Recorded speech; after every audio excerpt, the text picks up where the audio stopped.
लेकिन कुछ आपको होमवर्क भी दिया था। एक मिनट, मुझे हिसाब लगाने दें मुझे। मेरे ख्याल में 15-20 मिनट इस पे बात हो सकती है, कम से कम भी।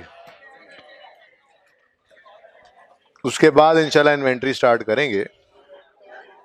और बैठ जाओ भाई, और चुप कर जाओ, चुप कर जाओ सारे। क्लास में बैठना है तो चुप करके बैठे, जिसने क्लास में बैठना है वो चुप करके बैठे, जिसने क्लास में नहीं बैठना वो बोल के एक बार दिखाए मुझे, मैं उसे क्लास से बाहर निकाल के दिखाऊंगा। बैठ जाओ चिश्ती।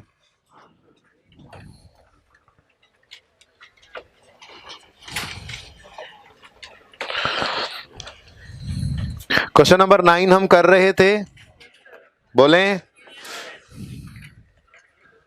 क्वेश्चन नंबर 9 कंप्लीट कर लिया, हाथ खड़ा करें।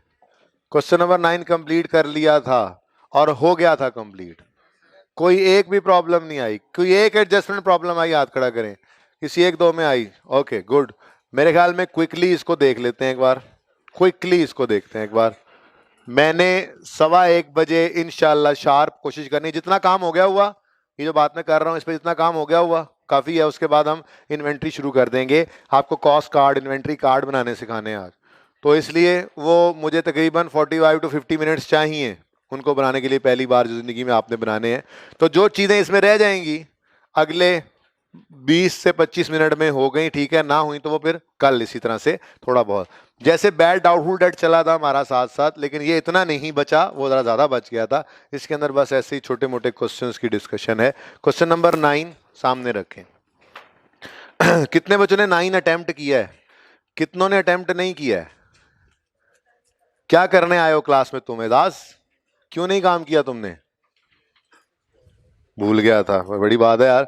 ओके, बात शुरू हुई थी यहां से कि जी कुछ गलतियां डेटर कंट्रोल में होंगी और कुछ गलतियां लिस्ट में होंगी।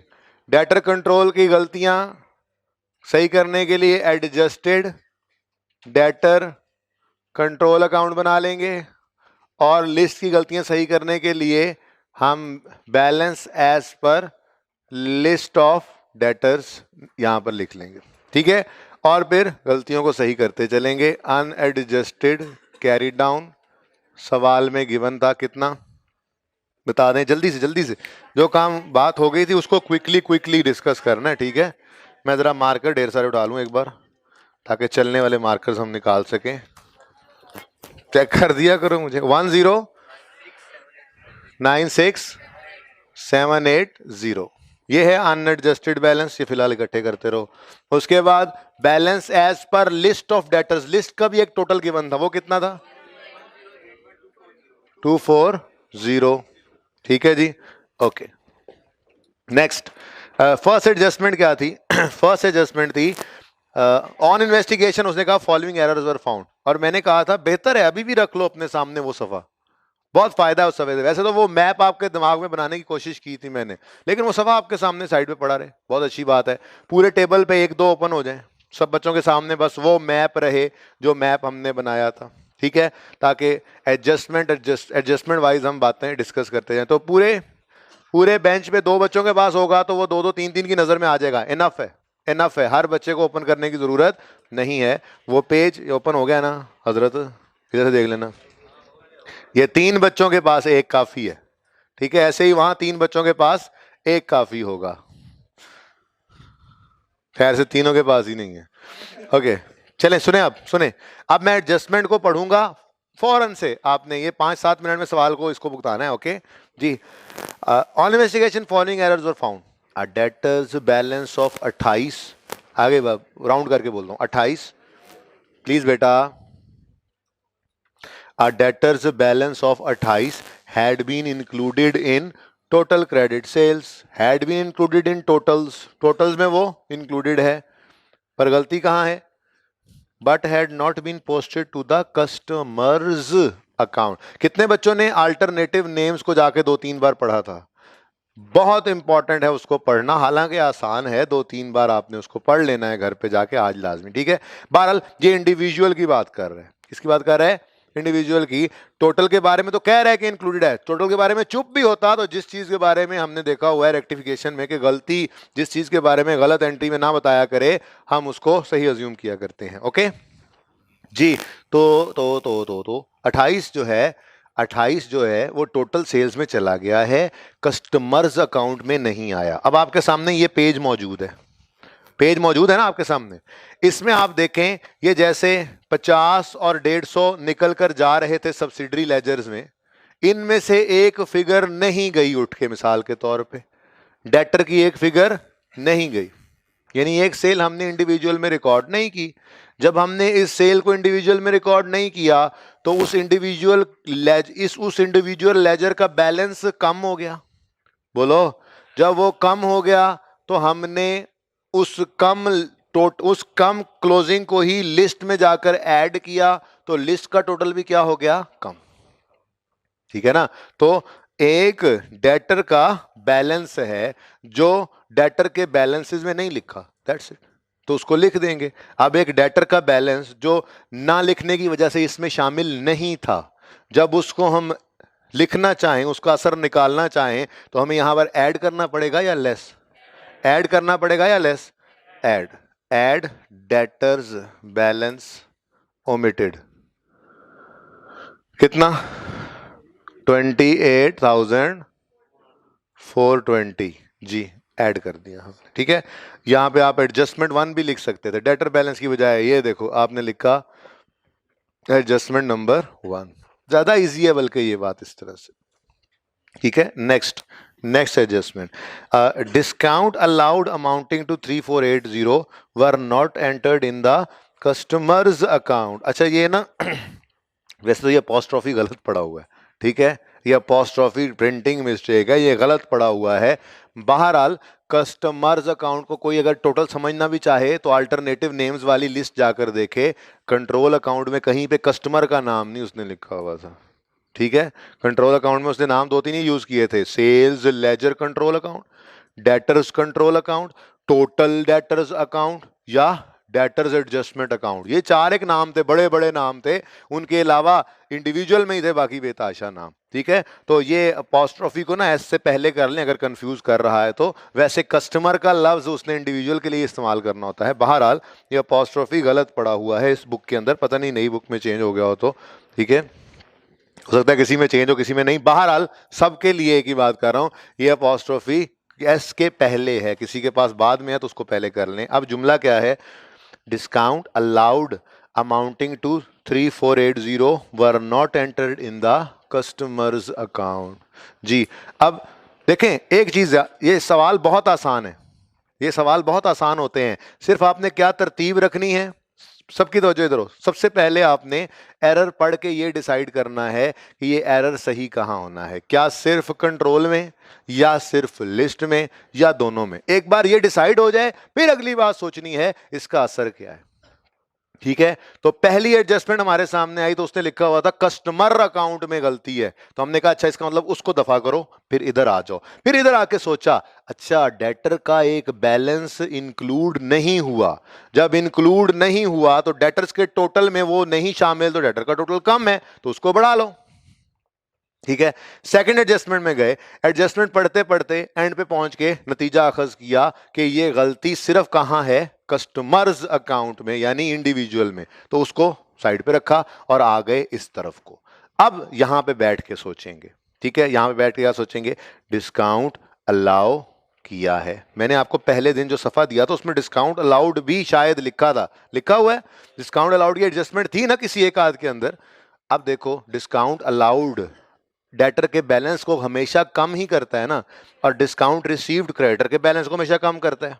ठीक है, तो डेटर के डिस्काउंट अलाउड की एंट्री वैसे बोल लो, हम सब्सिडरी लेजर में एंट्री करते नहीं है, बोल लो discount allowed expense debit debtor. ठीक है, अब हमने इंडिविजुअल लेजर में जिस बंदे को डिस्काउंट अलाउ किया था उसके लेजर के क्रेडिट साइड पे उसको रिकॉर्ड करना चाहिए था। तो बोलो अगर हम वो रिकॉर्ड करते, दिमाग के अंदर ये सफा सामने है, दिमाग के अंदर क्या सफा सामने है, सफे के अंदर डेटर किसी को डिस्काउंट दिया था, हाँ डेटर सी को डिस्काउंट दिया हुआ, ऐसे ही है, सी को भी दिया हुआ, खैर ए को भी दिया हुआ चले छोड़े किसी एक को देख लें, जिसको डिस्काउंट दिया उस डेटर की क्रेडिट साइड पे डिस्काउंट लिखना होता है या नहीं? देखें, इंडिविजुअल, ये सब्सिडरी क्या है? इंडिविजुअल है, उनको उनके अकाउंट में डिस्काउंट को माइनस करना है या नहीं करना? वो तो इंडिविजुअल बेस पे करना है, और कंट्रोल्स में, मेन लेजर्स में एक बार जाना है मंथ एंड पे, ठीक है? तो हमने इसको करना था अपडेट, और हमने इसको अपडेट नहीं किया। Discount allowed amounting to 34 were not entered in the customers account. अब सबने डिसाइड कर लिया गलती सही कहां होनी है लिस्ट में। दूसरी बात, अब सोचा बैठ के, अब छोड़ो, बस ठीक है, देख लिया, आपको समझ आ गई है। अब जरा इसके बगैर भी सोचना सीखो ना, ये तो मैप है जो आपके जहन में बना हुआ है।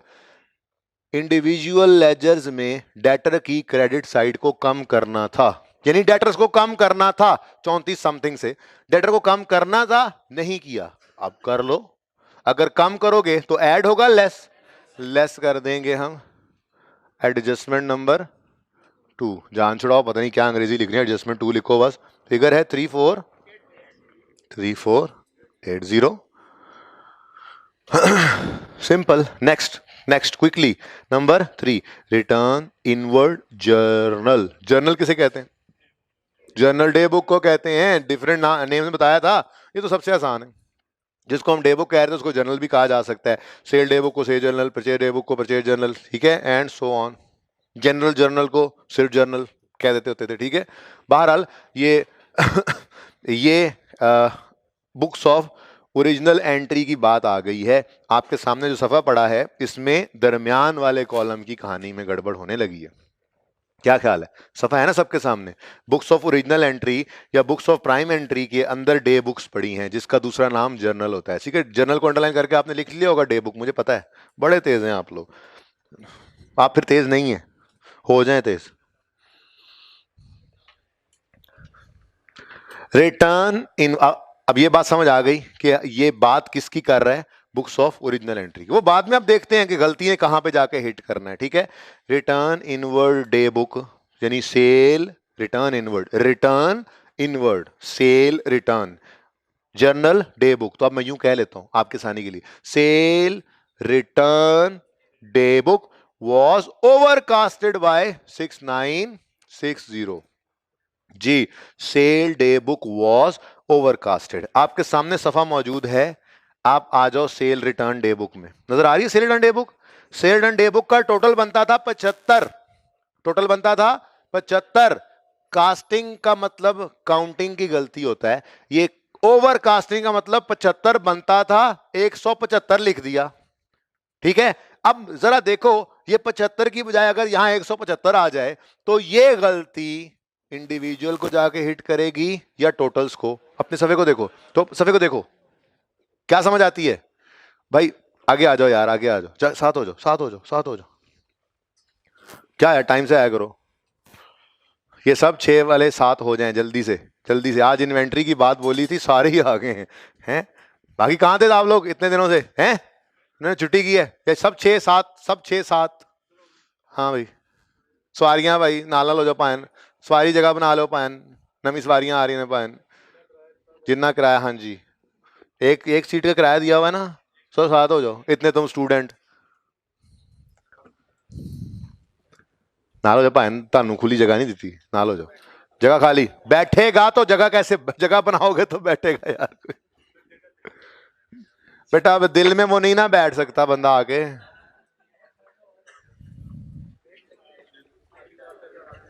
अच्छा, आप इंश्योर करें, बस ले जाते हैं बेटा, रायविंड सबर करो तुम, ठीक है। ये अब आपकी जो चौथा 5वीं रोज है, ये आप खुद से बैठे हैं। अब इनको भी मैं, हर एक को मैं कहूंगा जाके, भाई प्यारे भाई, मेहरबानी तुम्हारी, मैं तुम्हारे हाथ जोड़ता हूँ, ठीक है। मैं आपके हाथ जोड़ता हूँ, पाँव पकड़ता हूँ, प्लीज आप साथ में बच्चे की। अब देखें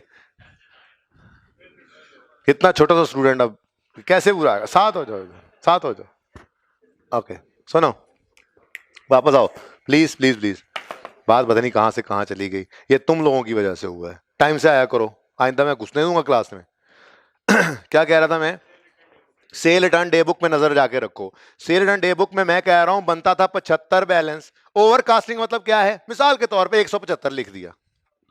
अब 175 जो हमने लिखा है उसका असर जरा देखना तीरों को, उसका असर 175 का असर ये इंडिविजुअल पे जा रहा है, इंडिविजुअल में तो टोटल जाते ही नहीं है, इंडिविजुअल सब्सिडरी लेजर्स में तो इंडिविजुअल बैलेंसेस अपडेट होके जाते हैं।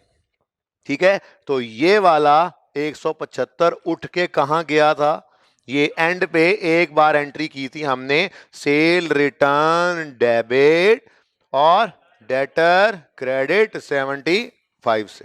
ठीक है, अब इसका मतलब अगर डे बुक में कास्टिंग का एरर आएगा तो वो कभी भी इंडिविजुअल को हिट नहीं करेगा, वो हमेशा कंट्रोल अकाउंट को हिट करेगा। तो इसका मतलब सेल रिटर्न की ये गलती सही कहां होनी है, यहां।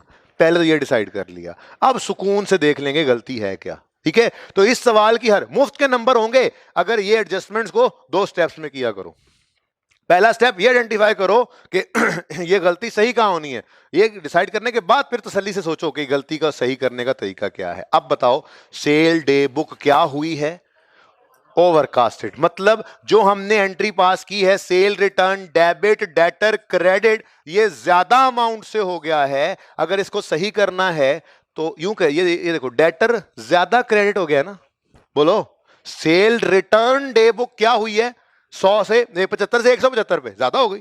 तो इसका मतलब आपने cell return debit debtor credit की एंट्री 75 की बजाय किससे कर दी है, अज्यूम कर रहा हूं, डाटा अज्यूम कर रहा हूं अपनी उस फिगर के ऊपर देखें 175 से, तो आपने सेल रिटर्न ज्यादा डेबिट और डेटर को ज्यादा क्रेडिट कर दिया। सही करना चाहो तो डेटर को डेबिट करना पड़ेगा सेल रिटर्न को, लेकिन डेटर को तो डेबिट करेंगे, सेल रिटर्न का लेजर हम बना नहीं रहे, उसको सही करने की जरूरत नहीं है। तो इस एडजस्टमेंट का असर पड़ेगा डेटर्स डेबिट कितने से 6960 डेटर डेबिट और सेल रिटर्न्स क्रेडिट। लेकिन ये लिखने के बजाय आप बहुत आसानी से लिख सकते हैं एडजस्टमेंट नंबर 3। ठीक है, ओके डन, क्लियर है, समझ आ गई सबको? कोई कंफ्यूजन किसी एक को भी है तो बता दें, चलें आगे। ओके नेक्स्ट, रिटर्न ऑफ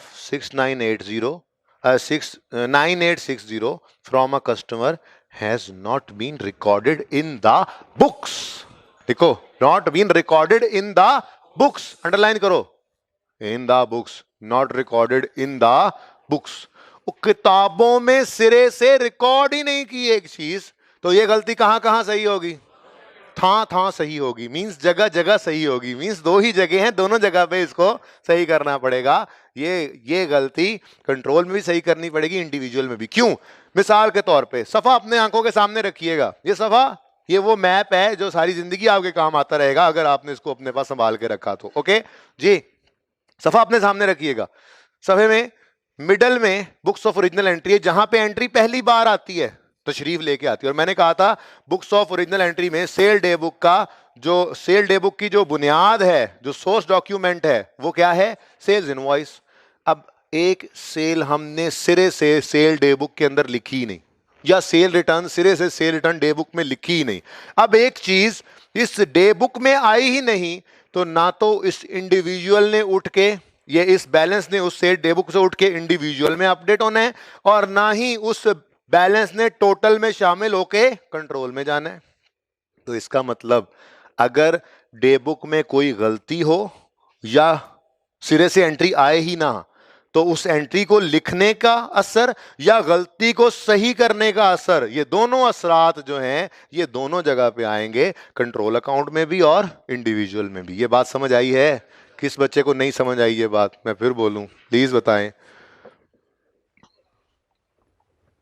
जी। ये ऐसे जानबूझ के ऐसे ना किया करो। सबको समझ आ गई ये बात? चलें ठीक है, ओके। इसका मतलब ये गलती सही तो दोनों जगह होनी है। अब ध्यान से देख लेते हैं ये है क्या। फिर डिसाइड हो गया ना, गलती दोनों जगह सही होनी है। पहले ये डिसाइड करना है गलती कहां सही करनी है, ये दोनों जगह। क्यों? क्योंकि किताबों में एंट्री आई ही नहीं, तो सब्सिडरी में भी नहीं अपडेट हुआ, टोटल कंट्रोल में भी नहीं गया। ओके, अब ध्यान से एंट्री देख लेते हैं क्या है जी।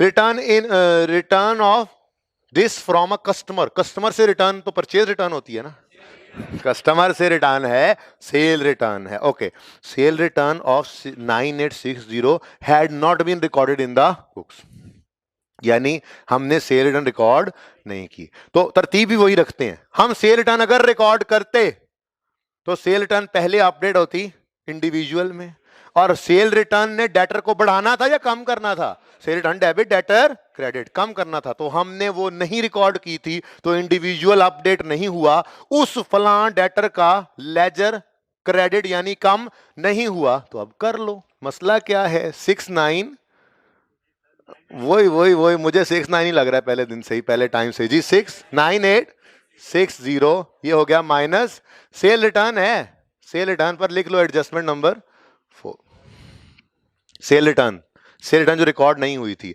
अब ये इधर देखो, दिमाग के अंदर वो मैप चलता रहे। हमने सेल रिटर्न में जैसे ही चीज लिखनी होती है उसको इंडिविजुअल में अपडेट करते हैं। नहीं लिखा था, नहीं एक चीज लिखी थी तो उसको अपडेट कर दिया।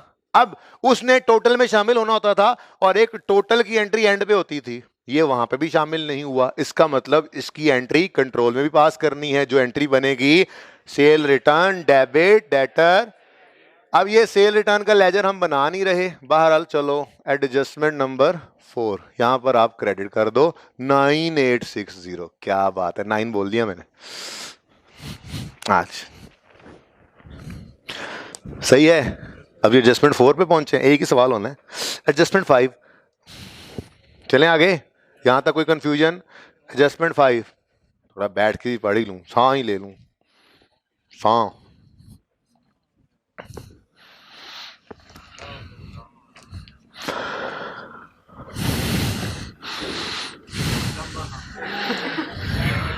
सांस लेने बैठा हूं, क्या हो गया? ओके, आप परचेज लेजर बैलेंस, आप purchase ledger balance, purchase ledger control कह रहा है या परचेज लेजर कह रहा है?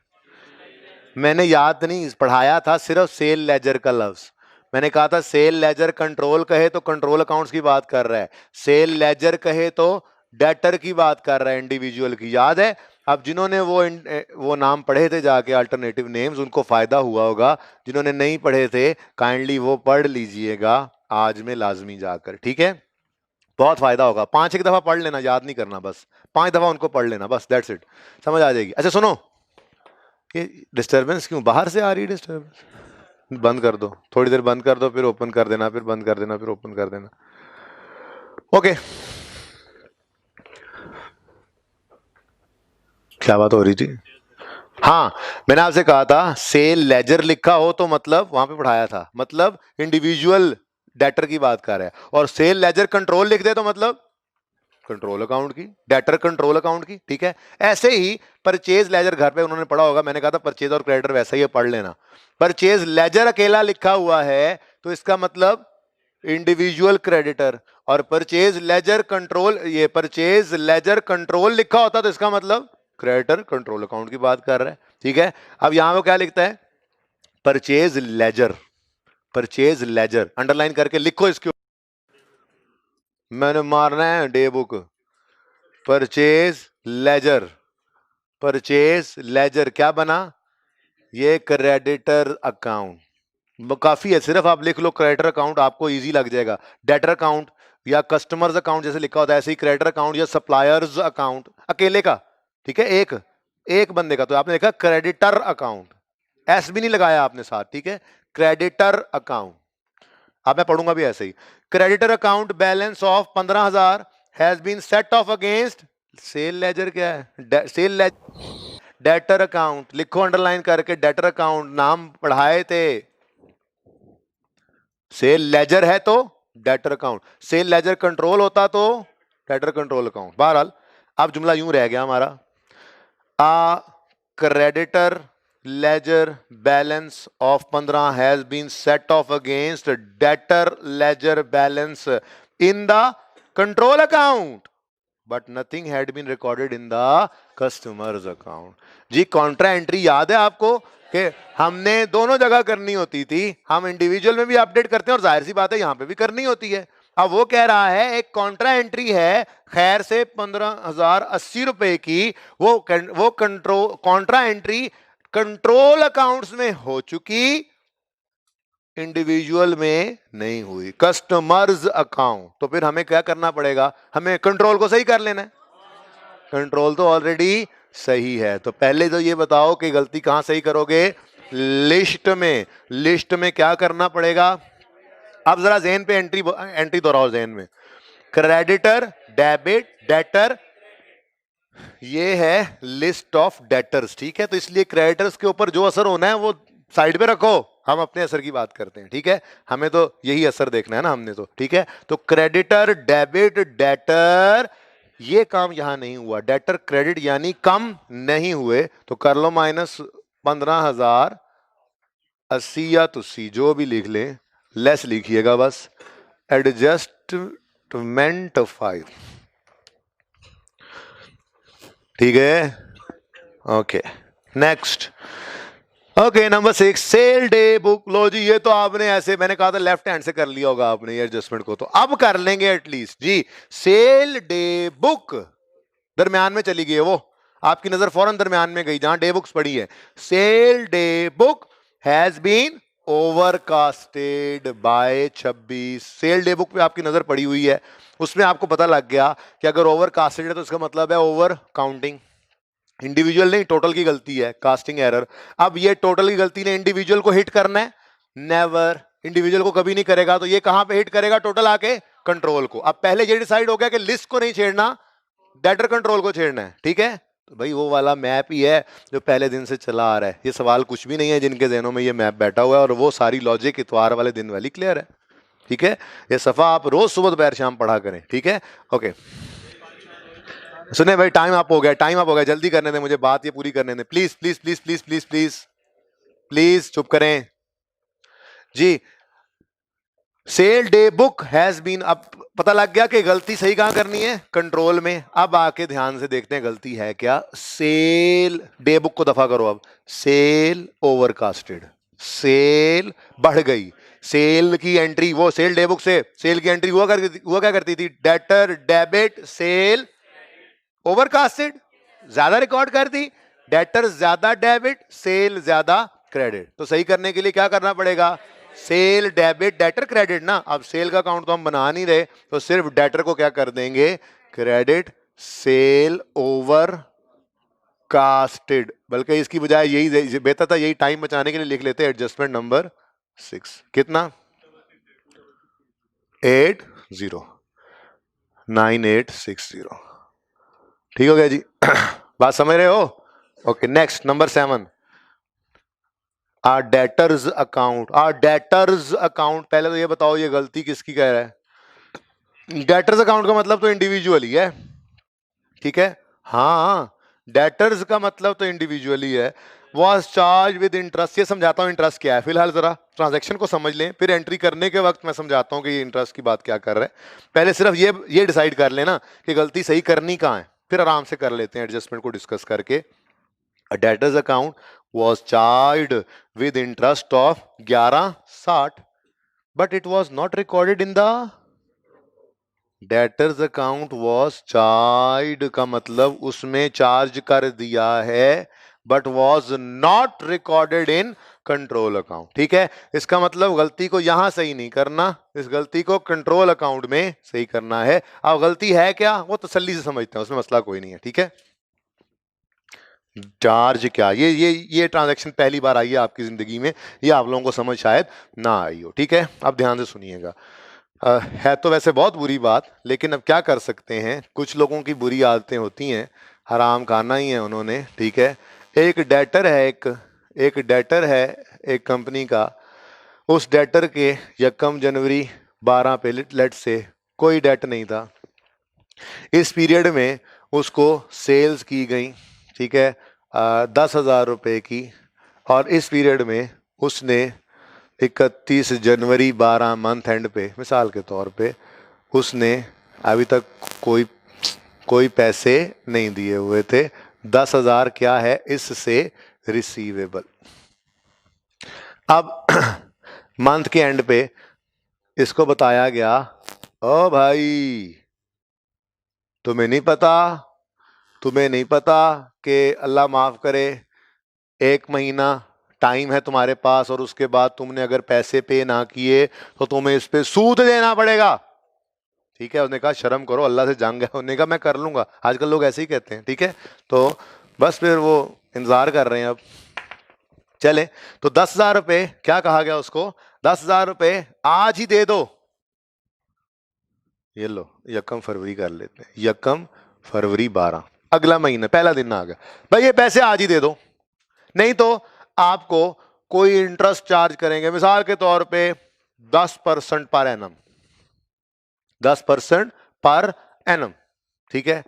अब उस बंदे ने पैसे नहीं दिए, ठीक है, फॉर इंस्टेंस उसने 1 महीना पैसे और डिले कर दिए, अब मंथ का एंड आया 28 फरवरी, अब ये फरवरी वाला महीना कहेंगे 28 दिन, भाई 1 महीना ही कहूंगा इसको मैं, ठीक है ना, 28 फरवरी 12, कैरी डाउन जब निकालने लगे तो उस बंदे ने, जिस बंदे ने ये पैसे वापस करने थे, उस बंदे ने 10,000 लिखने की कोशिश की, तो उस कंपनी ने कहा, जिनका ये कस्टमर था, ना ना ना ना, अब 10 नहीं, अब तो 10 ये ऊपर सूद भी नहीं ना दिया पूरा महीना तुमने, डिस्काउंट नहीं भाई, उल्टा और चार्ज होने लगा है। बोलो बोलो, 10,000 रुपए देने थे, नहीं दिए, सूद लगाना शुरू कर दिया, ये तो सालाना सूद हुआ, लेकिन अभी कितने महीने लेट हुआ है, 1 महीना, तो इंटू 1/12 कितने रुपए बनता है, 84 का 83 कर लो बस,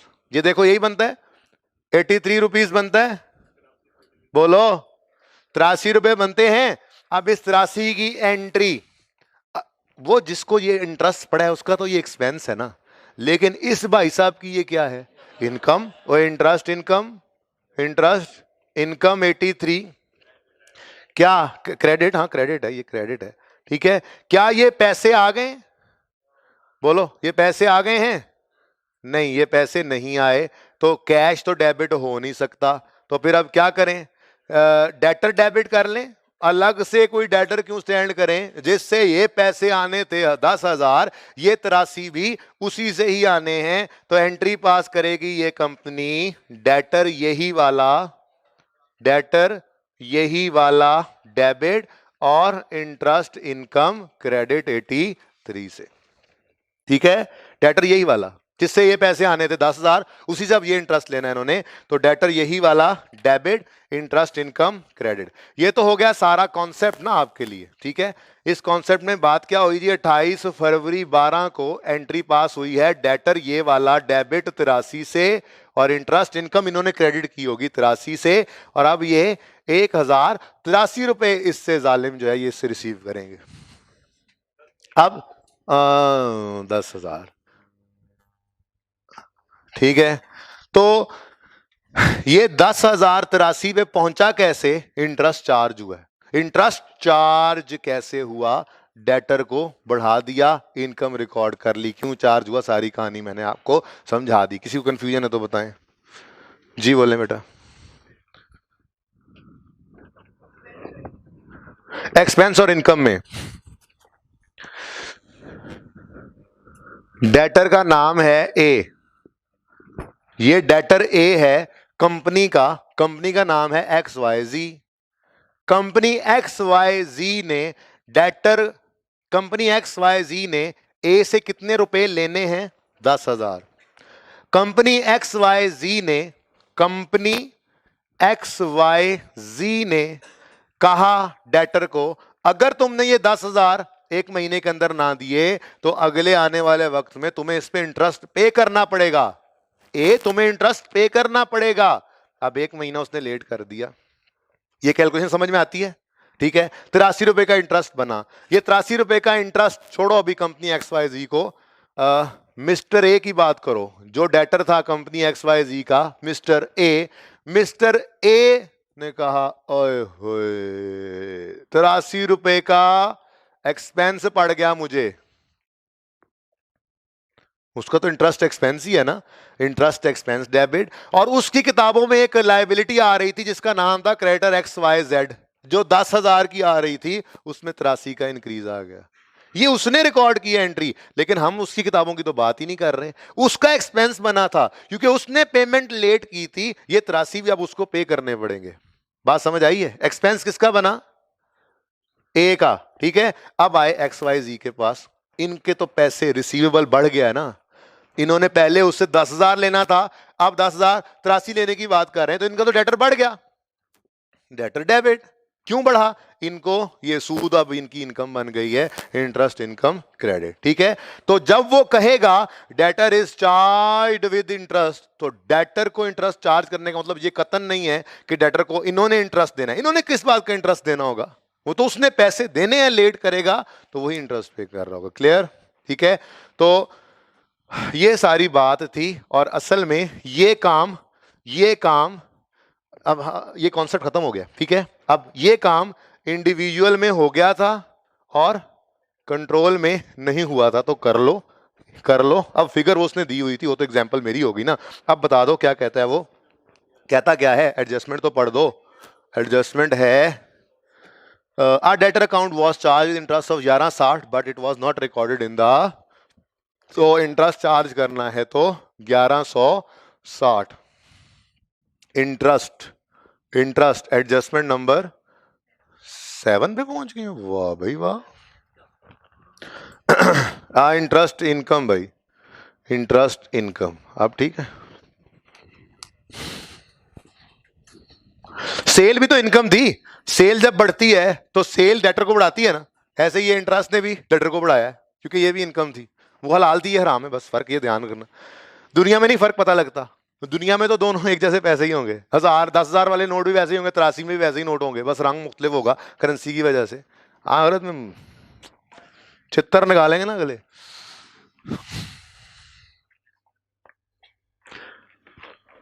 okay, now number 8, goods returned worth 16,240 were recorded as 12,640 in the customers account. पहले तो मुझे ये बताओ, कस्टमर्स अकाउंट मतलब क्या है? गलती कहाँ हुई है? नहीं, हम ये अज्यूम कर लेते हैं इधर भी हुई होनी है। कभी भी रेक्टिफिकेशन करते हुए, ये गलतियां सही करते हुए, रॉन्ग एंट्री में जिस बारे में खामोश हो, खुद से गलती अज्यूम नहीं कर लेनी, खुद से सही ही अज्यूम करना है। वो कह रहा है बेचारा चीख चीख के, इंडिविजुअल में गलती है, तुम सो लो।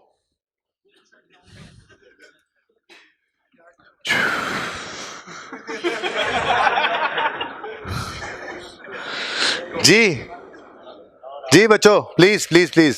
वो कह रहा है कि गलती इंडिविजुअल में है, तो कंट्रोल इसका मतलब क्या है? कंट्रोल सही है। अब गलती क्या है? सिर्फ गलती कहां सही करनी है? लिस्ट में। गलती क्या है? गुड रिटर्न यानी सेल रिटर्न, कस्टमर के अकाउंट की बात कर लेना, इसलिए पता लग गया ये सेल रिटर्न है, परचेज रिटर्न नहीं है, ठीक है। सेल रिटर्न थी 16,000 की, गलती से रिकॉर्ड कर ली 12,000 की। सेल रिटर्न अपने सामने, ये टेबल आपके पेज आपके सामने मौजूद है। सेल रिटर्न ने इंडिविजुअल कस्टमर के अकाउंट को बढ़ाना होता है या कम करना होता है? कम करना होता है। अब हमने डेटर के, इंडिविजुअल के अकाउंट को कम करना था, 16 से कम किया 12 से, तो कम किया। तो अब सही करने के लिए क्या करना पड़ेगा? कुछ और कम करना पड़ेगा। यानी जब हम ये सही करेंगे गलती, तो मजीद कम करना, ठीक है। तो यहां पे हमने लिखा होगा कम किया, इसलिए मजीद कम किया। कम किया था, इसीलिए मजीद कम किया है, ठीक है। सही है। कितना मजीद कम करना है बता दो। लेस कर दो, अंग्रेजियां लिखते रहना, अंग्रेजी जो लिखना चाहो लिख लो। नंबर 8 है, ओके जी। कितना? 16,600। अब ये डिफरेंस यहां पे बना देता हूं मैं, 16,240 माइनस 12,000। वो अब मैं पहले ही डिसाइड कर चुका हूं, माइनस प्लस, मुझे ये परवाह नहीं पहले क्या लिखा हुआ है। जी फिगर बताओ। 3600 से कम किया था, इसलिए मजीद कम किया है, okay. Last, a debt of 63 नहीं, लास्ट नहीं, second last. a debt of 6380 had proved bad but no entry has been passed in the books। बुकों में, जैसे बच्चे कहते हैं बुकें टीचरें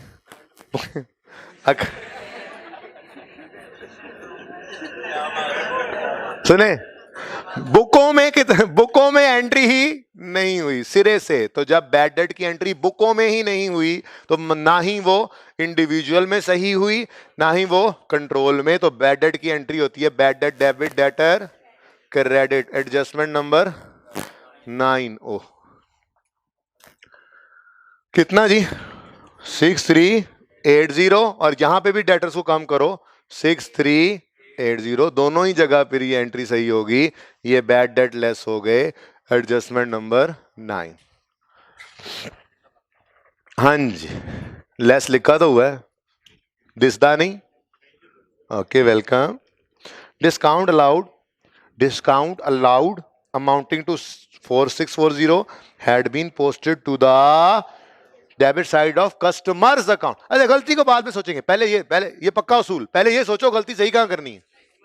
क्यों? कस्टमर्स अकाउंट में गलती है। अब आके तसल्ली से सोचते हैं कि की हो गया है। ठीक है, ये है कस्टमर का अकाउंट। ठीक है, कस्टमर अकाउंट, डेटर अकाउंट। ठीक है जी, डिस्काउंट अलाउड है 4640। देखो डिस्काउंट अलाउड है तो उसने जाना किधर था? 4640 ये होना था ना, had been posted to the क्या बात है, ये क्या किया 4640 डेबिट साइड पे लिख दिया है। 200 कर लो कमाइयां। करना था डेटर को कम नहीं किया, उल्टा बढ़ा दिया। अब एक तो इस बढ़ी हुई को गलती को कम करने के लिए एक बार 4640, अब ये तो कैंसल होगा गलत डेबिट का असर, और दूसरा सही क्रेडिट भी करना था 4640, तो इसका मतलब लेस करेंगे, समझे हो, लेस करेंगे, और लेस एक बार नहीं 2 बार करेंगे। 4640 इंटू 2 989280 जी। टोटल बताएं और इधर भी टोटल बताएं। एडजस्टेड कैरी डाउन 10980 और इधर क्या 161980। वाह भाई वाह। Balance as per adjusted debtor account लिखो। ये लो रेकंसाइल हो गया, इसको भी रेकंसिलिएशन कहते हैं। बैलेंस एज पर लिस्ट से शुरू हुए हैं, balance as per adjusted debtor के बराबर आ गए। ठीक है, वो यहां से निकाल के रेकंसाइल कर लिया। ओके, इसके बाद क्वेश्चन नंबर 10 में वैसे बता दो सिर्फ, कोई मसला आया भाई? मार्कर मुझे देख दो अच्छे ला दो यार, ये तो सारे जवाब देंगे। ये इतना ढेर पड़ा है ना मार्कर्स का, यहाँ पे बेच दूं ना मैं कसम से, छान बुरे वाले को पापड़ मिल जाए मुझे एक पूरा। 8 भी दिया था नहीं, 10 था 10 में कितने मसाइल आए? बहुत, एक आध, इस ओके कोई मसला नहीं, हो जाएगा। 11 में ओ डेबिट बैलेंसेस नजर आ रहे थे, और यानी कि डेटर है तो क्रेडिट बैलेंस और क्रेडिटर है तो डेबिट बैलेंस। ये बड़ी अजीब बात है, कल बात करूंगा इसके ऊपर। ये 2 क्वेश्चंस रहते हैं, 3 रह गए डिस्कशन वाले। मैंने आपको होमवर्क दिया था 9, 10, 11, 12 और 13। ओके, ऐड कर लें इसके अंदर 14 और 15। नहीं वो तो है ही, कल नहीं था। नो चलें आज भी रहने दें फिर। सुने 14 और 15 है, 14, 15 क्वेश्चंस हो गए आपके 10, 11, 12, 14, 15। Past paper 10, 11, 12, 14, 15। ये 10, 11, 12 पुराना होमवर्क है, परेशान ना हो नंबर ऑफ क्वेश्चंस देख के। और ये 14 और 15 मैंने ऐड किए हैं। 10-10 मिनट के सवाल नहीं है, एक एक दो चीजें इसमें क्वेश्चंस होंगे। मैं चाह रहा हूं वो क्वेश्चंस आपके बाहर आ जाएं, वो क्वेश्चंस इस तरह डिस्कस करेंगे। फुल फ्लैज इतना 1 घंटा 1.5 घंटा कल हमें, 1.25 घंटा इस पे नहीं लग जाएगा। बस 5-5, 10-10 मिनट की डिस्कशंस हैं अब हमारी जो चलेंगी। ओके, बिल्कुल बताऊंगा इंशाल्लाह। वो इसी सवालों के अंदर है ना, तो जब सवालों की बारी आएगी तो ठीक है। सिंपल है वैसे, मुश्किल बात नहीं है।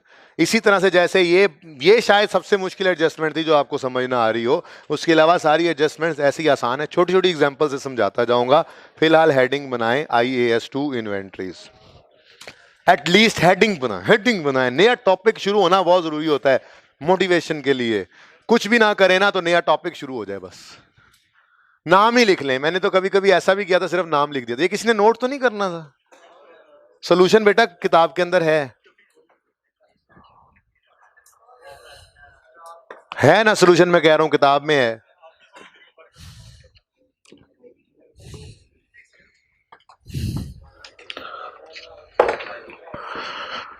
वो तो मिटा दूं ना, परली साइड नोट करने वाली वो चीज है, क्योंकि वो छोटा सा कॉन्सेप्ट है।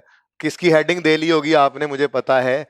Interest charge on late payment from debtor, interest charge to debtor on late payment. और इस ये एग्जाम्पल है, सारा डाटा बेटा इसमें ना अज्यूम्ड है, ठीक है। बस आपको ये समझानी थी बेसिकली एंट्री, ये एंट्री समझानी थी आपको।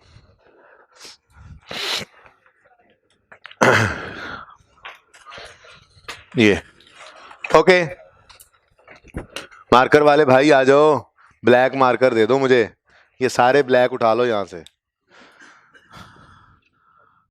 ये भी ले जाओ, सारे आप ले लो। चलें जी, मैं यहां पे करके हेडिंग तो दे लूं कम से कम। IAS2 इन्वेंटोरीज।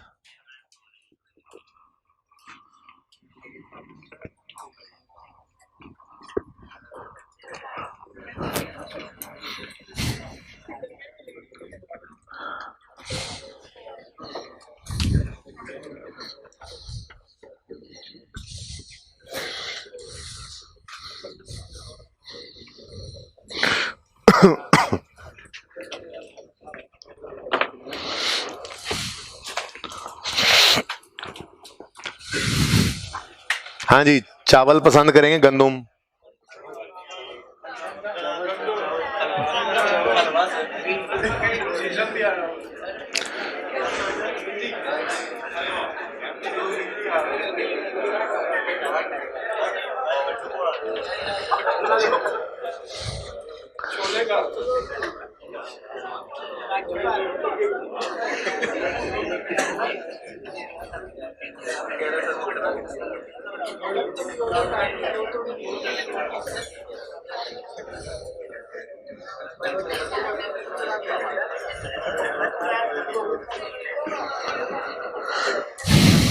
क्या चल रहा है आजकल चावल का रेट भाई? 180। चलो हमने खरीदने हैं 150। नहीं नहीं बेटा, बस ये क्या हो रहा है भाई, बस यार, आप यार मंडी मछली में नहीं बैठे हुए, ठीक है। क्या पैसे आवाजें लगाएंगे, मैंने आपको क्लास से निकाल देना है पीर साहब, ठीक है ना। टकराव होने लगा है, ओके।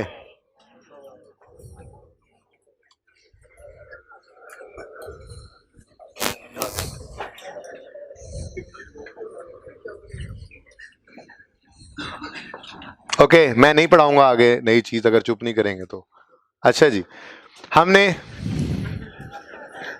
3 किलो चावल खरीदे 150 रुपए किलो के हिसाब से। फिर हमने 40 किलो चावल, ठीक है जी, खरीदे, और ये 155 रुपए के हिसाब से खरीदे। फिर हमने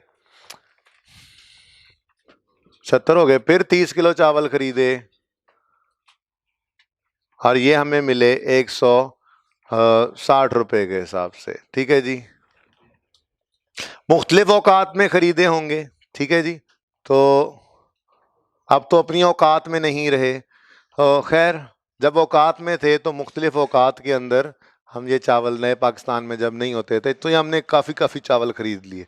अब तो सिर्फ देखा करते हैं चावल, ओके। तो ये चावल खरीदे, अब चलो इसी बंदे को इस्तेमाल करते हैं, औरतें ने किसी कम आना नहीं, ठीक है। ये समझो एक बोरी है, हमने पकड़ ली, पकड़ो पकड़ो, ठीक है, ये पकड़ी बोरी हमने। अब ये फैजान पहले वाले 30 किलो इसमें डेल दो, इसमें डेल दो, ये ठीक है, ओके। इधर अपना और किस किस को, हाँ हाजी साहब, इधर 40 किलो आपसे ही उठेंगे, जरा उठा के इधर डेल दो, जल्दी करो, ये मिक्स करो मिक्स करो मिक्स करो मिक्स करो। सुनो सुनो सुनो सुनो, सारा कॉन्सेप्ट यहीं पे आ जाना है, फिर ना कहना इन्वेंट्री खत्म हो गया, ठीक है, सुन लो। ओके, उसके बाद ये भाई साहब आप 30 किलो इधर ले लो, ठीक है, ये आप इसे सही तरह से मिक्स कर दो, ठीक है, आप ये वापस कर दो, ठीक है। अब जनाब ये है आपके पास बोरी, ठीक है, इसके अंदर मौजूद है बेटा, अगर नहीं नजर आएगी ना तो मैं आके फिर दिखाऊंगा, इंसान बन जाओ।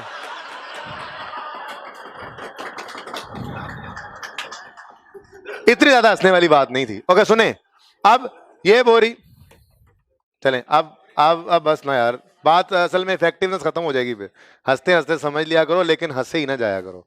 इस बोरी के अंदर इस वक्त 100 किलो चावल मौजूद हैं जो कि हमने मुख्तलिफ औकात में मुख्तलिफ रेट पे लिए थे और मैंने और चिश्ती ने मिल के उनको मिक्स कर, मुख्तलिफ सप्लायर से हमने खरीदे हैं आपके सामने, तो मुख्तलिफ रेट पे मिले थे हमें, लेकिन हमने इसको मिक्स कर दिया। अब ये पड़ी है बोरी, ठीक है, इसमें 100 किलो चावल हैं और मैंने पूरे साल में इसमें से चावल, वो क्या होता है वो जिसके साथ वो दुकानदार, ठीक है, हाँ जो भी होता है वो मैंने वो उससे जो है चावल निकाल निकाल के बेचे, तो लेट्स से सोल्ड। अब मेरा इससे सरोकार फिलहाल नहीं होगा कि सेल कितने के हुए, ठीक है, बहरहाल मैं ये कहता हूं कि मैंने कोई मिला जुला कर कोई 80 किलो के करीब के चावल जो है ना वो बेच लिए। 80 kgs of rice were sold during the period.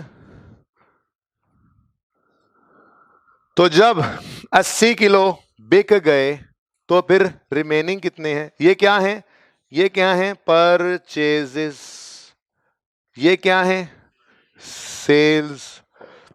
अब जो परचेजेस थी वो टोटल 100 किलो थी, जो सेल मैंने की वो कितनी है, टोटल 80 किलो, तो 100, बल्कि इसके नीचे यूं लिख देते हैं, ओपनिंग कुछ था नहीं मेरे पास, ओपनिंग कुछ था नहीं, परचेज किए मैंने टोटल ये 30 40 और 30, तो ये बन गए 30 kgs ऑफ राइस। इनको मैं कह सकता हूं ये है अवेलेबल फॉर सेल, साथ साथ छोटी मोटी चीजें समझते जाए ना, ये क्या है, अवेलेबल फॉर सेल।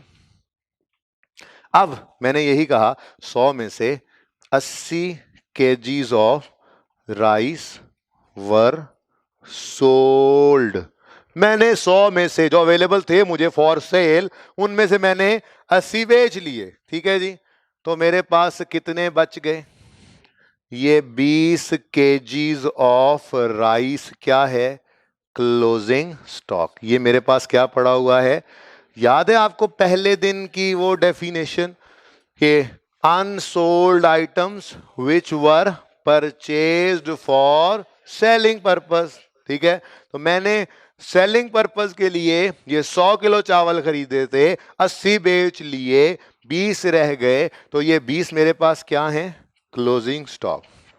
मैंने अज्यूम किया मेरे पास कुछ ओपनिंग स्टॉक नहीं पड़ा था, ठीक है ना, ये मैं यूं कह लेता हूं, चलो ओपनिंग स्टॉक इज नील, फिलहाल ये कोई नहीं था मेरे पास, ठीक है, मैंने परचेज किए 100, अगर ओपनिंग स्टॉक कुछ होता तो वो ऐड हो जाता ना और अवेलेबल फॉर सेल में आ जाता, ठीक है, मैंने ओपनिंग स्टॉक में मेरे पास पड़े था कुछ भी नहीं, मैंने 100 किलो चावल खरीदे, तो मेरे पास अवेलेबल फॉर सेल,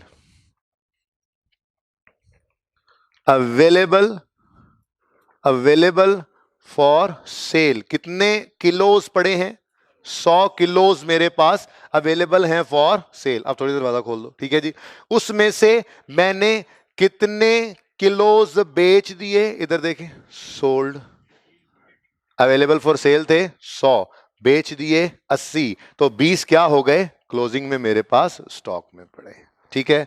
अब ये तो थी ऐसे ही गपशप, ठीक है, अब थोड़ी सी अकाउंटिंग की तरफ आते हैं, अकाउंटिंग की तरफ आ रहे हैं हम।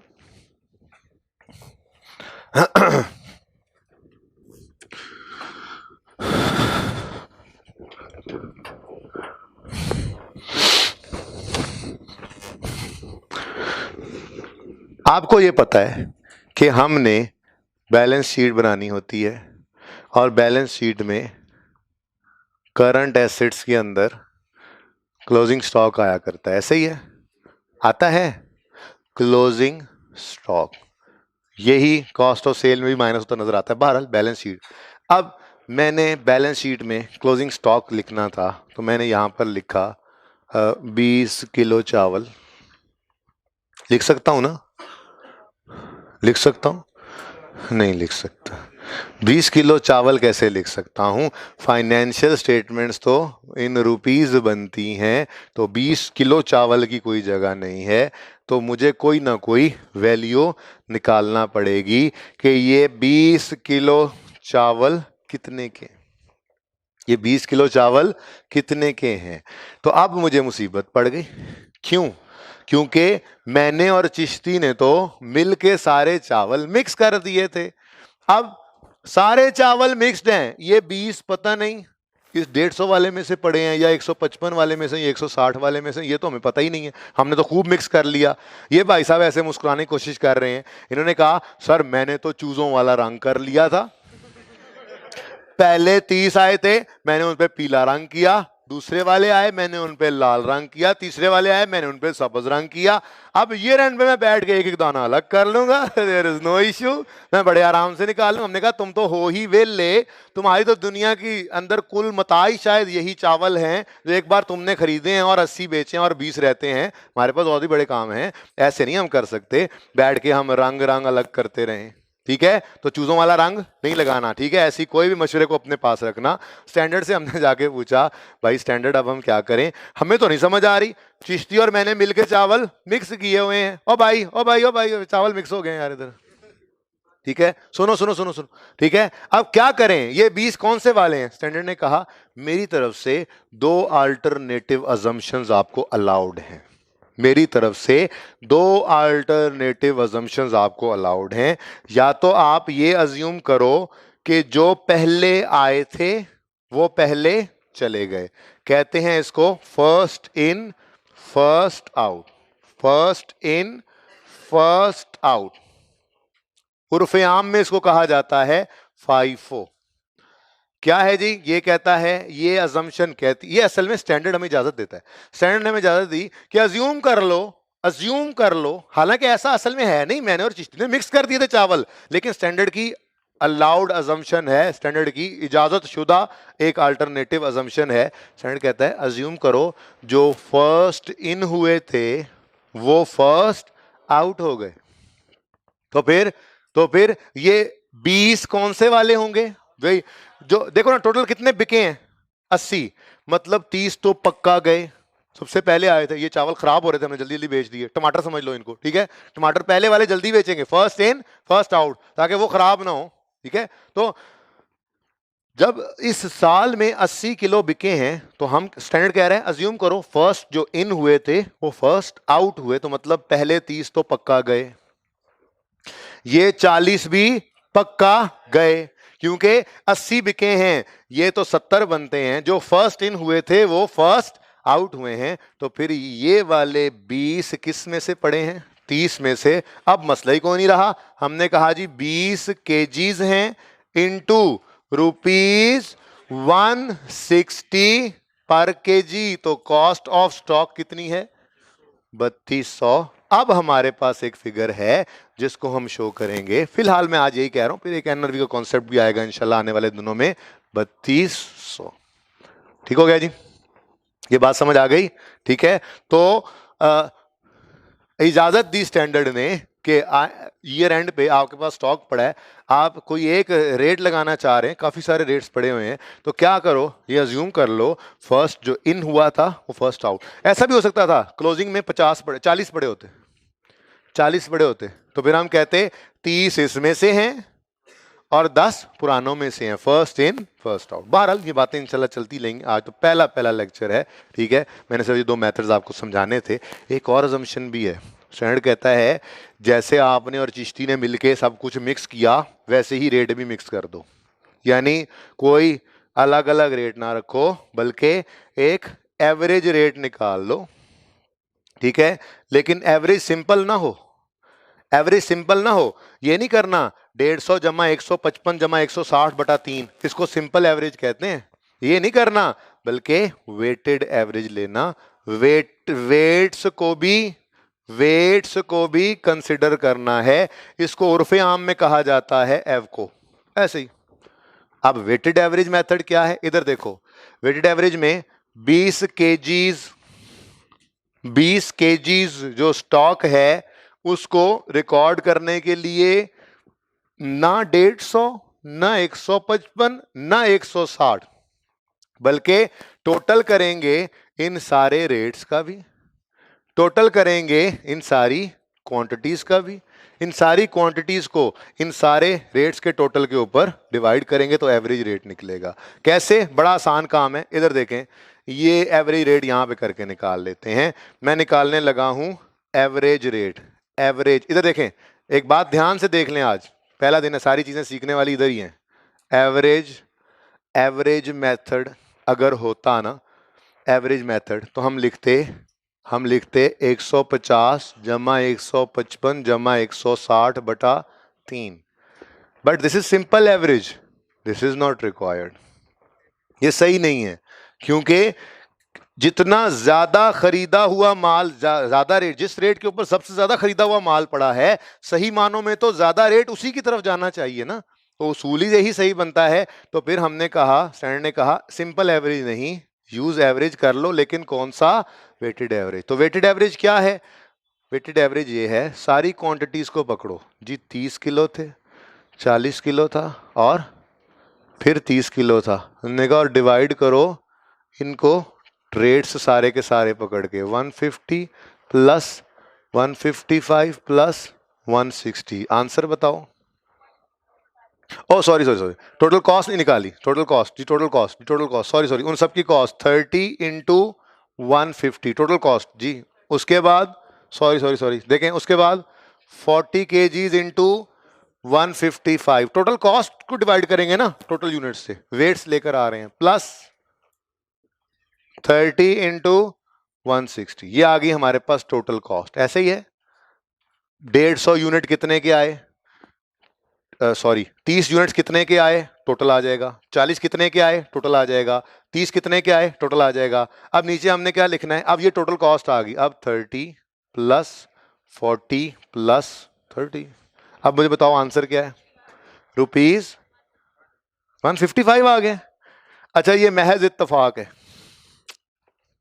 सॉरी महज इत्तेफाक है, मैं कोई एक चीज बदल दूं यहां पे तो ये रेट बदल जाएगा। उसकी वजह ये है कि वो 30 अलग पड़े हुए थे, ठीक है, तो बाहर उन्होंने एवरेज आउट कर दिया। ये महज एक इत्तेफाक है कि सिंपल एवरेज भी 155 ही आ रहा था आपका, शायद 155 ही आ रहा था ना, और वेटेड एवरेज ही। लेकिन ये इंशाल्लाह अपने सवाल में जाएंगे तो पहली 2 दफा ऐसे ही महज इत्तेफाक होगा, और तीसरी बार में ये चेंज होगा, तो वहां पे समझ भी आ जाएगा कि ये चेंज क्यों हुआ। ठीक है जी, तो वेटेड एवरेज रेट कितना आया है, रुपीज, तो देखो क्या आंसर आ रहा है, 3100।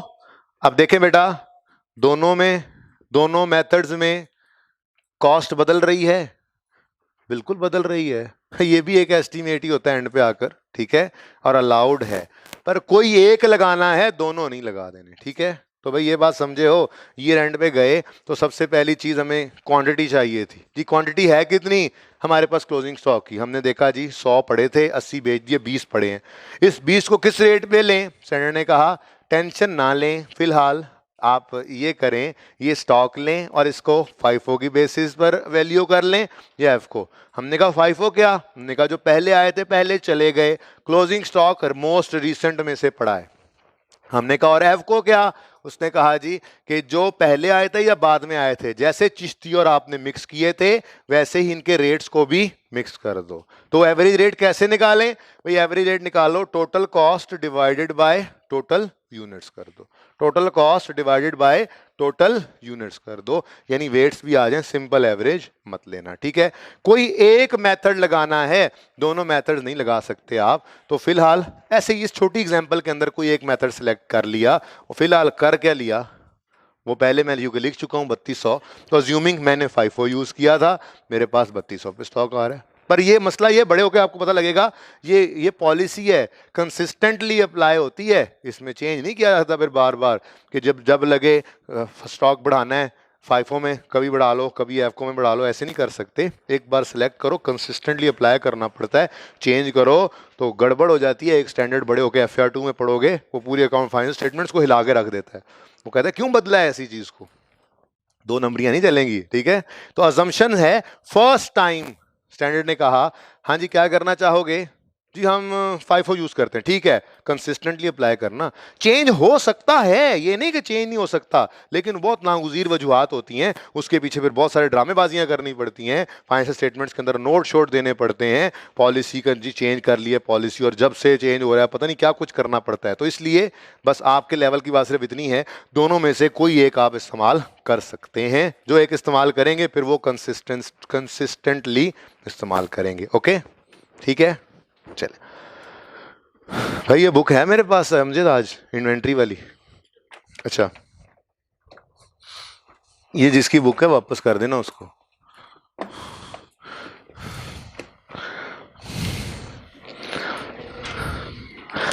ओके, इन्वेंट्री का टॉपिक क्वेश्चन नंबर 1 ओपन करें, प्रैक्टिस क्वेश्चन 1 ओपन करें, पेज 637।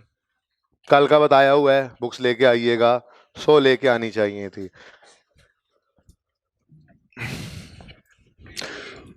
पेज नंबर अब उधर रह गया, उठा लाओ कोई। बस बस बस ठीक है। अभी इन्वेंट्रीज का टॉपिक देखो ना आप, ग्लॉसरी भी तो होती है। पहला पेज ओपन करो ना, उसमें वो कंटेंट्स लिखे होंगे, उसमें पेज मिल जाएगा, उसमें प्रैक्टिस क्वेश्चन का पेज भी लिखा होगा। यार मैंने एड़ी नहीं हिलाई, मैंने जुबान इतनी हिला ली है, थक गया हूँ यार।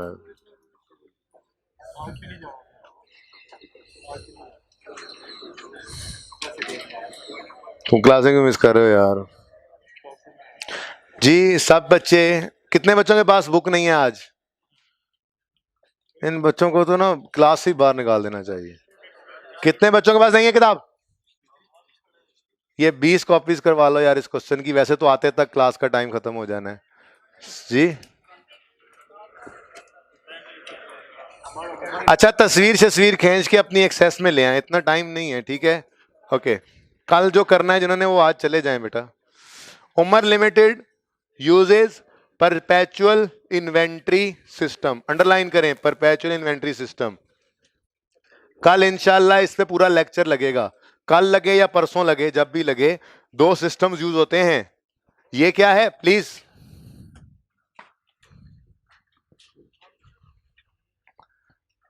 चिश्ती आपने आज के बाद इधर नहीं बैठना बेटा प्लीज, या सही सही कह रहा हूं मैं।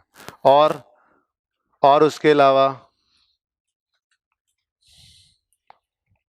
फिलहाल बाकियों को माफी मिल गई है, ठीक है। बाकी भी फिर आहिस्ता आहिस्ता एंड पे पहुंचेंगे और क्लास से बाहर निकल जाएंगे। ये जो बाद में बोलते रहते हैं जब मैं कह रहा होता हूँ चुप करें, तो बेटा मुझे डिस्टरबेंस होती है। अभी एक आ गया है, आप इसके दोस्त आप भी साथ साथ आते रहेंगे, आखिरी सीट पे आप लोग बैठेंगे फिलहाल अगले ऑर्डर्स तक। हो सकता है आप ना नजर आए बेटा, जबान को चलाना बंद कर दो, पहले भी समझाया था आपको। ओके जी, परपेचुअल और पीरियोडिक इन्वेंट्री सिस्टम्स हैं, और वेटेड एवरेज और फाइफो ये वैल्यूएशन के मेथड्स हैं, ठीक है। तो सिस्टम पीरियोडिक हो, फाइफो एफ को दोनों लग सकते हैं, सिस्टम परपेचुअल हो, फाइफो एफ को दोनों लग सकते हैं। इसलिए अभी इस बहस में ना पढ़ो, बस परपेचुअल सिस्टम को अंडरलाइन करके लिखो। कल या परसों बात करेंगे, वो प्रोबेबली कल ही करेंगे, ठीक है। लिखो लिखो, वाकई पीरियोडिक परपेचुअल सिस्टम बहुत इंपॉर्टेंट डिस्कशन है। जब मैं ये दो सवाल करवा लूंगा ना, फाइफो और एफको से कार्ड बनवा लूंगा, उसके बाद मैंने परपेचुअल और पीरियोडिक की ही डिस्कशन करनी है। ओके जी, अब क्वेश्चन नंबर 1 आपके सामने है। क्वेश्चन नंबर 1 के अंदर 1 लिखी हुई है, prepare ledger card under FIFO and एफको कॉस्ट ऑफ एफको मेथड। नजर आ रहा है जी? रिक्वायरमेंट 1 नजर आ रही है, prepare ledger card under FIFO and weighted average cost method. नजर आ रहा है? सिर्फ ये रिक्वायरमेंट थी मेरी आज की, वैसे प्लान्ड, लेकिन इसको भी पूरी तरह तो नहीं कर पा रहा, बस थोड़ा शुरू कर दूंगा इसको। तो फाइफो से इन्वेंट्री कार्ड बनने लगा है हमारा आज जिंदगी में पहला इन्वेंट्री कार्ड, ठीक है जी। फाइफो से पहला इन्वेंट्री कार्ड बनेगा, पहले देख लें ये कैसे बनेगा, ताकि फिर आप उस तरह से बना सकें, आप घर पे ट्राई करके आ सकेंगे। ऐसी कोई बात नहीं है इसके अंदर जो आपको समझ ना आए, ठीक है जी।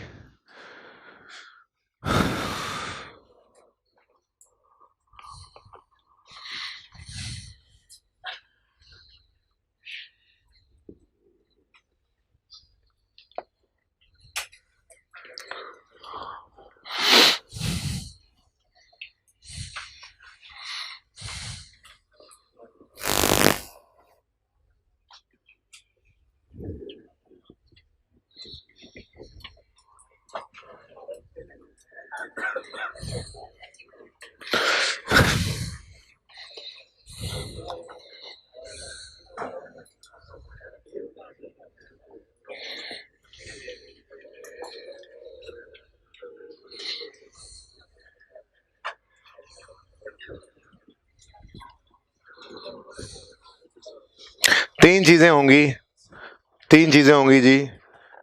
चौथा कॉलम तो डेट का है ना। तीन चीजें होंगी, एक है परचेजेस,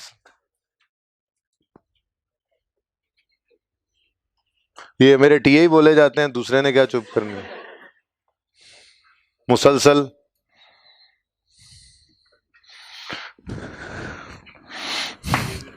आपने भी उधर बैठना है। कौन बोला फिर बता दो। नहीं, तुमने बड़ा गुस्सा निकाला है। कौन बोला है बता दो। क्यों तुम मोबाइल से खेल रहे हो? तुम पक्के पीछे जाओगे। ओके जी, कल से पीछे बैठना। ओके, मुझसे पूछ के आगे आना और बता देना कौन था वो जी। परचेजेस, सेल्स, बैलेंस, ठीक है। इसके ऊपर हेडिंग बनेगी इन्वेंट्री, वो वही वाली रिक्वायरमेंट। वो मेरे पास जगह नहीं बची, जरा चले मैं कोशिश कर करके यहाँ पे लिख ही देता हूँ। पी शी ऊपर से सार उड़ जाएंगे इनके, एस के, बैलेंस के, ठीक है। तो क्या रिक्वायरमेंट का नाम है जी बताएं। लेजर कार्ड, ये ऐसे, ये है जनाब हमारा लेजर कार्ड। इसका दूसरा नाम इन्वेंट्री कार्ड भी होता है, तीसरा नाम इन्वेंट्री कॉस्ट कार्ड भी होता है। बहरहाल ये कार्ड हमने बनाना है और फाइफो के अंडर बना रहे हैं, ठीक है जी। ओके, अब इधर देखें, तीन चीजें आपको नजर आ रही हैं, रेलेवेंट हुआ करेंगी। क्वांटिटी, पर यूनिट कॉस्ट और फिर इनका total amount. Quantity, per unit cost, amount. Quantity, यार ये अड़ंगियां ना दिया करो यहाँ बैठ के, मेहरबानी तुम लोगों की। ये दिन गिरा ही दोगे तुम मुझे, मकसद ये लेके तो नहीं आते तुम लोग यहाँ। आज डेगना है उस्ताद ਨੂੰ, ठीक है। ने बड़ा तंग किया होया है, साढ़े दोस्तों ने तीसरी रो से भेज देता है, डेग के ही छड़ांगे आज। वो दोस्तों को गुस्सा हो ना हो, तुम लोगों को खाम खा का गुस्सा है जी। क्वांटिटी, पर यूनिट कॉस्ट और amount. Quantity, per unit cost, amount. Quantity, per unit cost, amount. Quantity, per unit cost, amount. Amount, Everest.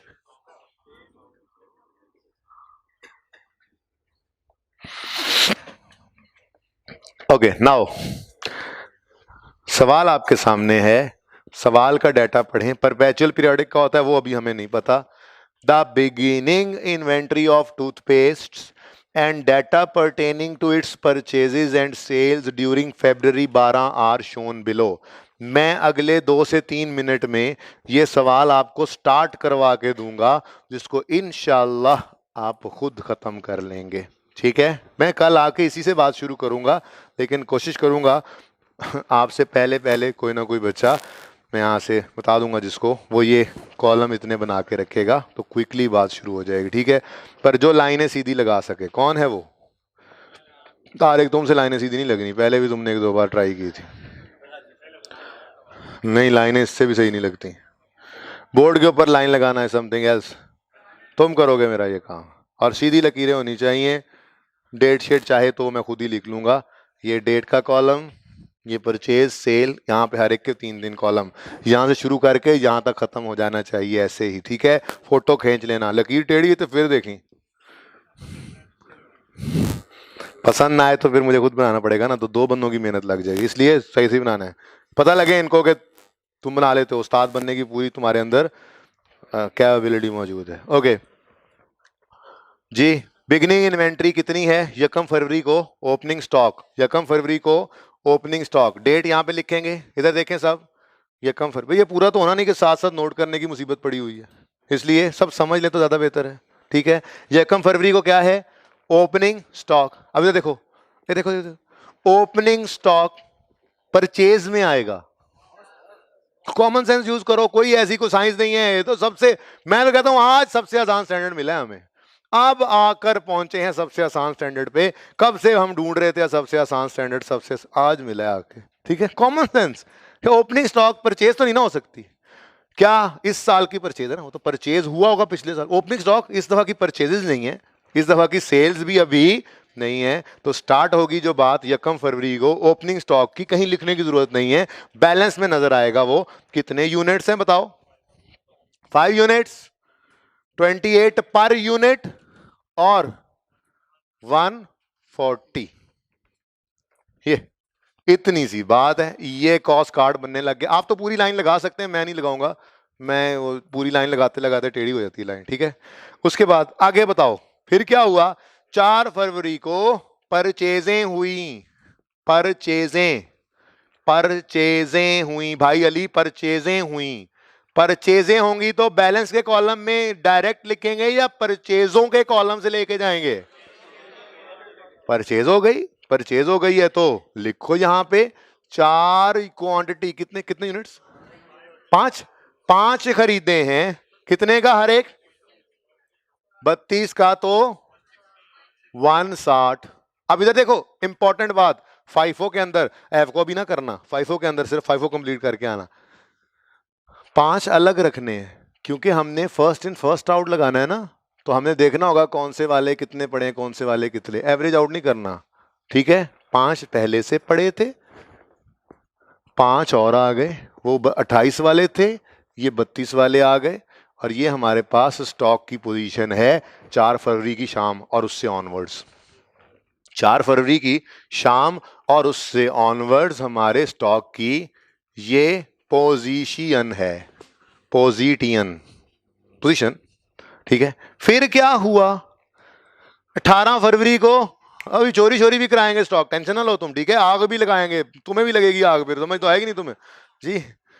कितने परचेज हुए फिर, किस दिन, 18 फरवरी को, कितने, 18 फरवरी 10 और आए, 34 के हिसाब से 340। कोई गंदी सोसाइटी टूथपेस्ट ही कोई नहीं खरीद रहा, चलो खैर अभी तो इकट्ठे हो ही जा रहे हैं। 5 पड़े थे 28 वाले, 5 पड़े थे 32 वाले, 10 और खरीद लाए। हर तरफ टूथपेस्ट ही टूथपेस्ट नजर आए, हम ये चाह रहे हैं हर तरफ लोग गुजरे, बाहर दुकान के पास से गुजरे, टूथपेस्ट ही टूथपेस्ट नजर आए ताकि कोई तो ले ले टूथपेस्ट। 10 और खरीद लाए 34 के हिसाब से 340, ये स्टॉक की पोजीशन है। और दुआएं रंग ले आई। 18 की शाम को घरवाली को जाके बोला आज तो नफलों में रात गुजार दो, टूथपेस्ट तो बिक ही नहीं रहे, उम्र की बात कर रहा हूं, ठीक है। अब जो दोनों, हम तो अल्लाह को भी याद दुनिया के मतलब के लिए करते हैं, पता आपको, ठीक है। तो खैर खैर 19 फरवरी को क्या हुआ, पहली बार सेल हो ही गई, ठीक है। बेटा पहले 19 को सेल होगी ना, बीच में जरा नीचे अगर चाती मारे तो, हाँ 27 वाली परचेज पहले कर लें 19 की सेल से, अल्लाह अल्लाह करके सेल हुई है, तुम वो ना करने देना रिकॉर्ड, पहले परचेज करा लो, ये बताना है तरतीब, ठीक है। तरतीब पहले 27 नहीं, पहले 19 आ गया, सेल करो, निकालो इनको। इधर देखो 19 फरवरी, अब ये देख लो कंप्लीट करके आना है तुमने। कॉलम कौन सा यूज होगा, कितने यूनिट्स बिके हैं, 8। अब इधर देखो 8 बिक गए, इधर देखो मैं जब 8 लिख दूंगा ना इकट्ठा तो गड़बड़ हो जाएगी। First in first out, first in first out, first in first out, ये तो इन का कॉलम है ना, और ये ओपनिंग में भी वो पिछले साल वाले इन ही पड़े थे जो अभी आउट नहीं हुए थे, ठीक है। तो ये आउट का कॉलम है, आउट, और ये चीजों कहते हैं इन, चीजों कहते हैं आउट, गेट आउट, बिक गई, जल गई, ओनर ले गया, चोरी हो गई, आउट आउट आउट, सब यहां पे आएंगे इंशाल्लाह, कल से सब यहां पे आएंगे, ओके। और ये सब इनके लिए, तो फर्स्ट इन 5 28 वाले ये फर्स्ट आउट, ठीक है। लेकिन टोटल बिके कितने हैं, 8। तो फिर कितने बाकी हैं अभी भी जो बिके यहां पे रिकॉर्ड करने, 3। वो 3 फिर कौन से वाले होंगे, 34 वाले या 32 वाले, फर्स्ट इन फर्स्ट आउट, 5, ओहो 3 32 वाले, 64 यहां पे बच गए, ये 5 तो गए, अच्छा 96। सुनो ये 5 तो गए, ये तो क्लोजिंग में नहीं बचे ना, ये 5 सारे गए, इन 5 में से 3 गए और 2 रह गए, और ये 10 अभी भी पड़े हैं, और यहां पे फिर लाइन, और फिर परचेज, और फिर सेल और एंड पे जाके निकलेगा क्लोजिंग। तो कोशिश करना खुद से एवरेज भी निकालने की, सिखाया है एवरेज निकालना, कोशिश करना एवरेज निकालने की। ये क्वेश्चन की सिर्फ ये रिक्वायरमेंट कोशिश करके पूरी करनी है। मैं कल दोबारा बनवाऊंगा आपको ये इन्वेंट्री कार्ड, ठीक है जी। अल्लाह हाफिज।